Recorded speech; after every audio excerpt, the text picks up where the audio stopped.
الرحیم الحمد للہ رب العالمین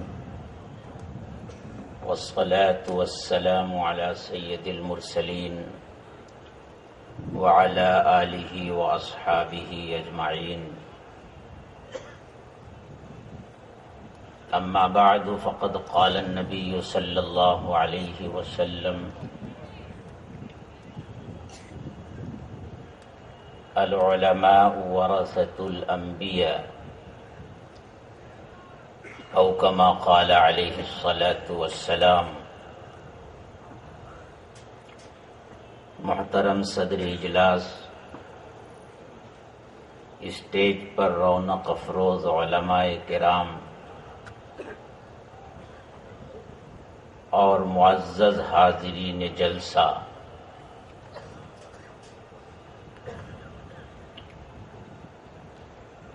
جیسا کہ اعلان کیا گیا ہے کہ میں جمعیت علماء ہند کی کچھ مختصر تاریخ آپ حضرات کے گوش گزار کروں اور یہ بتاؤں کہ جمعیت علماء ہند نے اس ملک کو کیا دیا ہے، اور صرف اس ملک کو ہی نہیں، اس کے خدمات کے دائرے دنیا کے کس کس گوشے تک پھیلے ہوئے ہیں، آپ کو وہ بتاؤں۔ ظاہر سی بات ہے کہ ایک طویل داستان ہے، اگر اسے لکھا جائے تو اس کے لیے ہزاروں صفحات درکار ہوں گے۔ اتنی طویل داستان کو چند منٹوں میں آپ حضرات کے گوش گزار کر دینا بڑا مشکل کام ہے۔ اللہ میری مشکل کو آسان کرے اور اس وقت اللہ مجھے یہ توفیق دے کہ وارثین انبیاء حضرات علماء کرام کی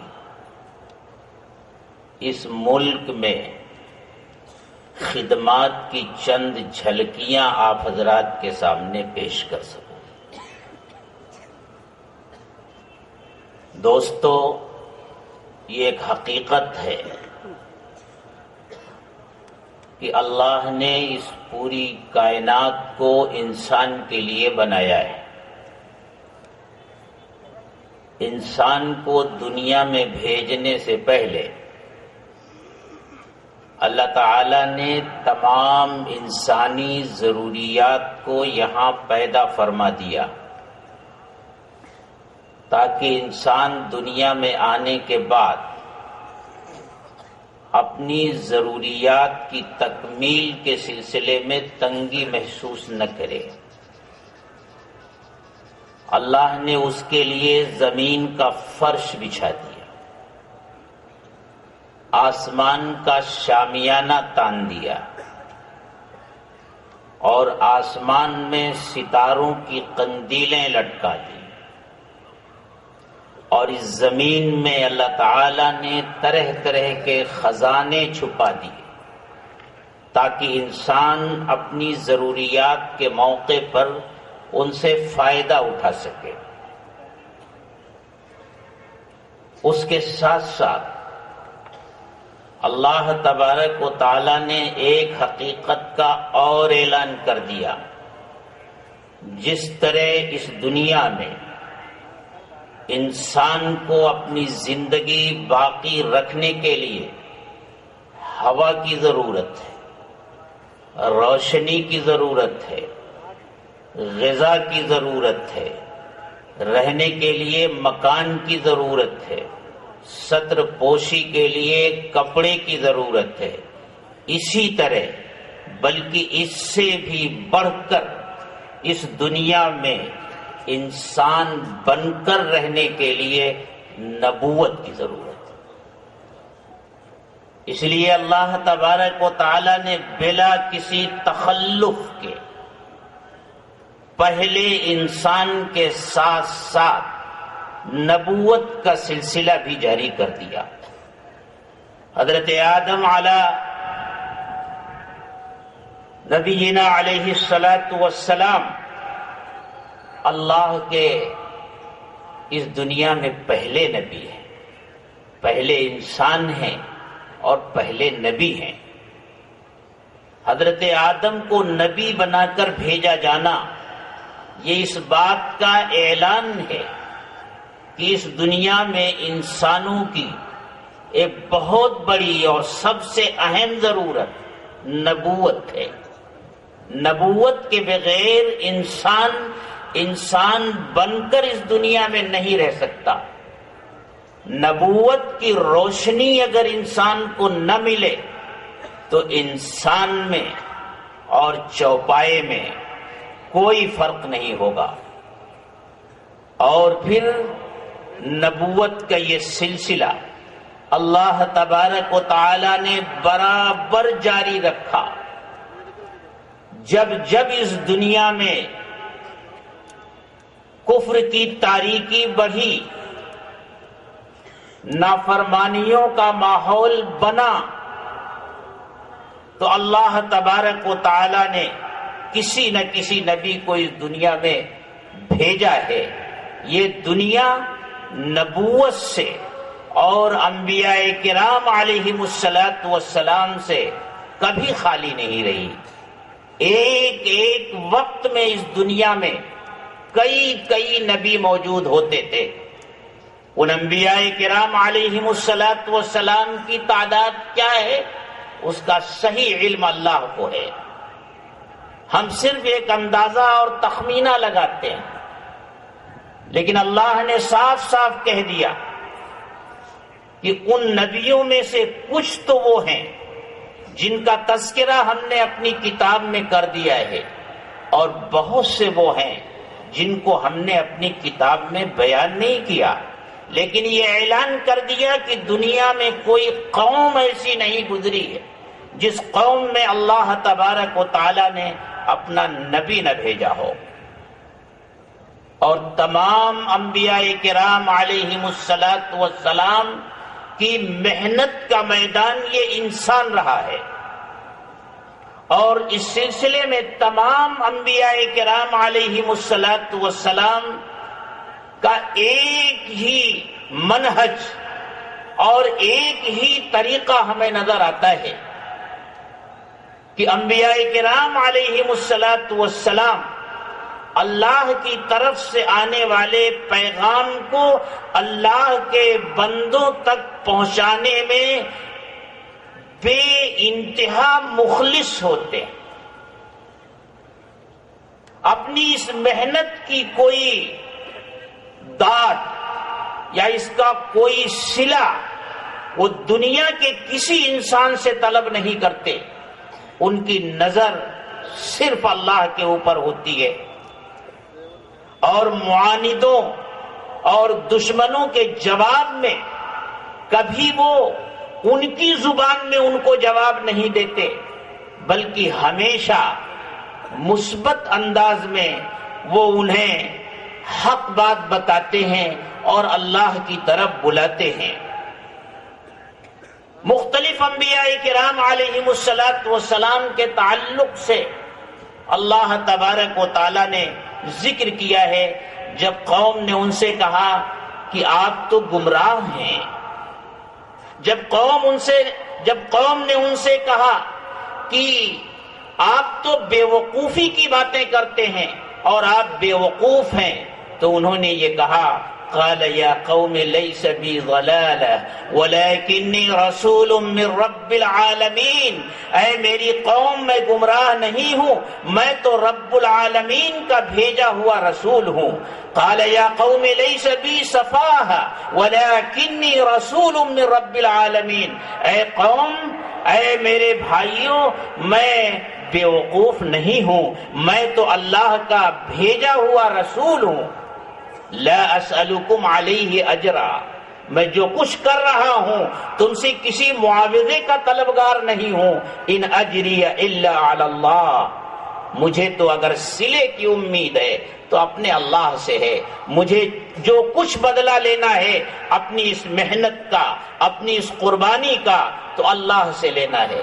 یہ چیز قدر مشترک تمام انبیاء کرام علیہم الصلاۃ میں پائی جاتی رہی ہے، اور اس کے ساتھ انبیاء کرام علیہم الصلاۃ کے ساتھ ان کی قوموں کا کیا سلوک رہا ہے، قرآن میں اس کا تذکرہ ہے، حدیثوں میں اس کا تذکرہ ہے، اور تاریخ کی کتابوں میں اس کا تذکرہ ہے۔ لیکن اللہ نے جس مقصد کے لیے ان کو بھیجا تھا، کبھی اپنے اس مقصد سے وہ سرے منہ انحراف انہوں نے نہیں کیا، کبھی پیچھے نہیں ہٹے۔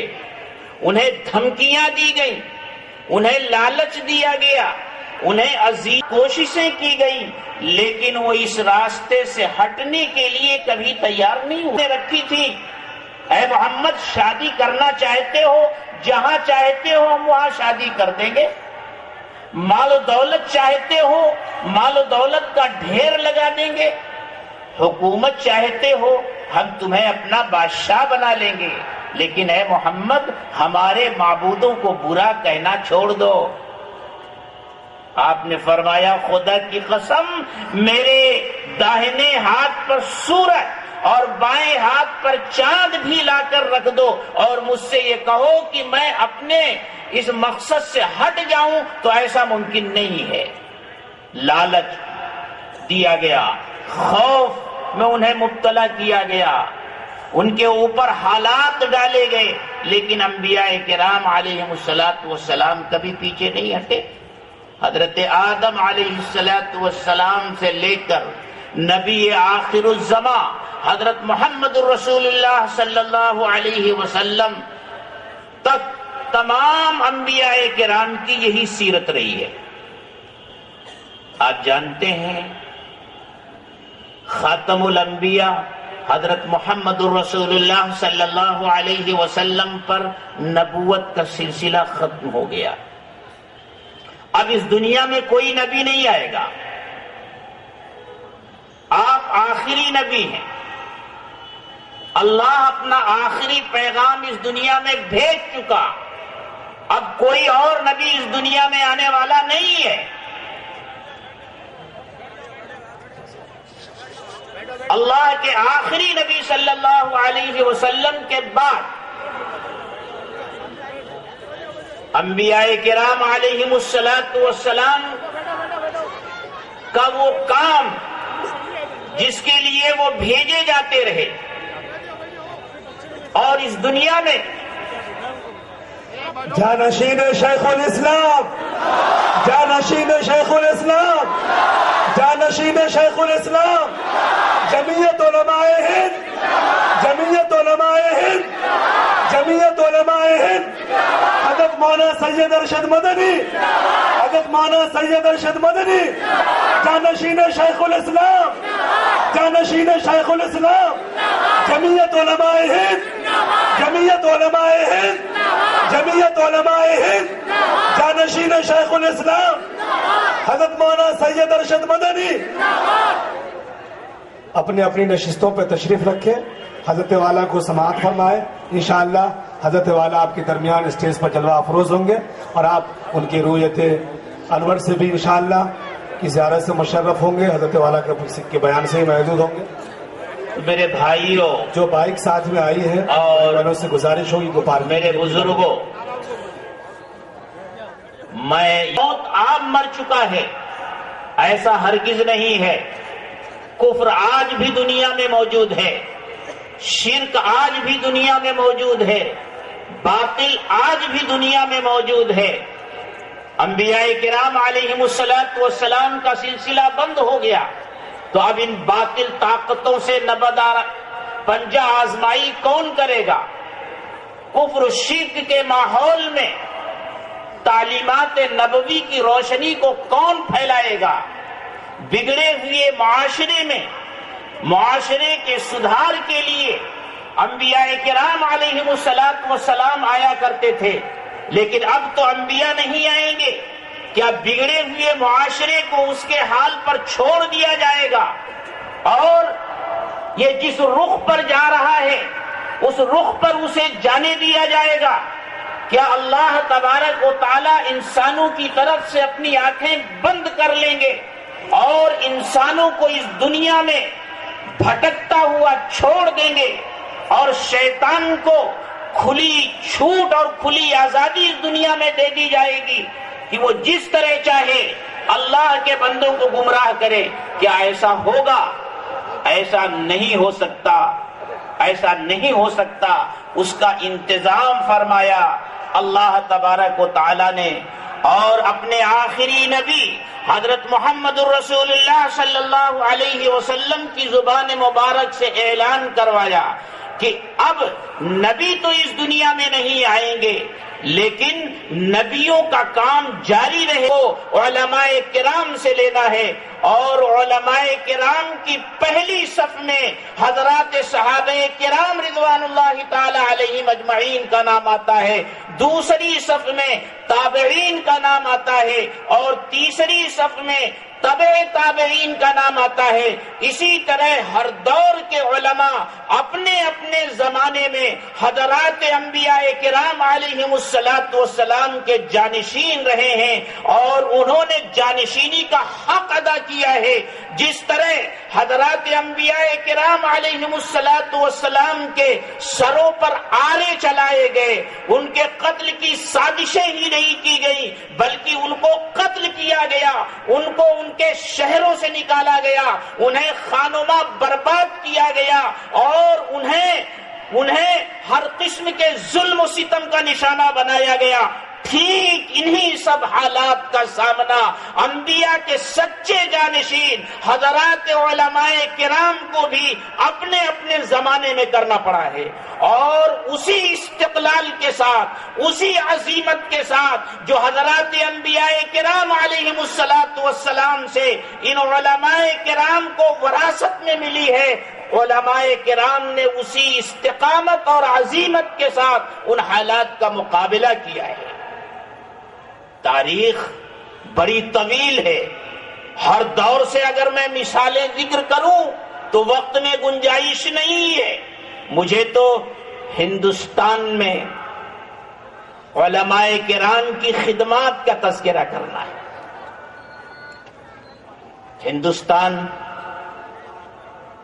آج ایک آزاد ملک ہے اور ہم آزادی کی نوجوان نسل اس سے واقف نہیں ہے. ہماری نوجوان نسل کو یہ معلوم نہیں ہے کہ ہزاروں کی تعداد میں اس ملک کے اوپر ہمارے بزرگوں نے اور ہمارے علماء کرام نے اپنی جانیں نچھاور کی ہیں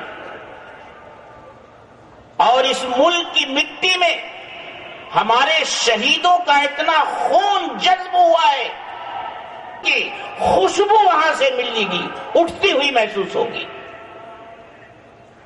لیکن یہ ہماری بدقسمتی ہے اور ہماری غفلت اور کوتاہی ہے کہ ملک آزاد ہو جانے کے بعد جن لوگوں کے ہاتھوں میں اس ملک کی زمام اقتدار آئی، انہوں نے ایک سوچے سمجھے منصوبے کے تحت ملک کی تاریخ کو فرقہ وارانہ رنگ دے کر اس طرح اسے مرتب کروایا اور اسکول اور کالجوں کے نصاب میں اس طرح اسے داخل کروایا کہ ہمارے بچے آزادی کی تاریخ کو پڑھ کر احساس کمتری کا شکار ہو گئے. ہمارے بچوں کے سامنے برادران وطن کے کچھ نام آتے ہیں لیکن آزادی کی تاریخ میں اور اس ملک کو آزاد کرانے کے تعلق سے ہمارے بزرگوں نے اور ہمارے علماء کرام نے کیا قربانیاں دی ہیں، ان کا تذکرہ نہ کے درجے میں ہوتا ہے، مشکل سے اگر کہیں نام آتا ہے تو وہ مولانا ابوالکلام کا نام مولانا ابوالکلام آزاد کا نام آ جاتا ہے۔ حالانکہ یہ حقیقت ہے کہ جنگ آزادی ہم نے شروع کی تھی اور جنگ آزادی کو اس کے انجام تک ہم نے پہنچایا۔ اس ملک کو انگریزوں سے آزاد کرانے کے لیے 150 سال تک ہم نے خون بہائے۔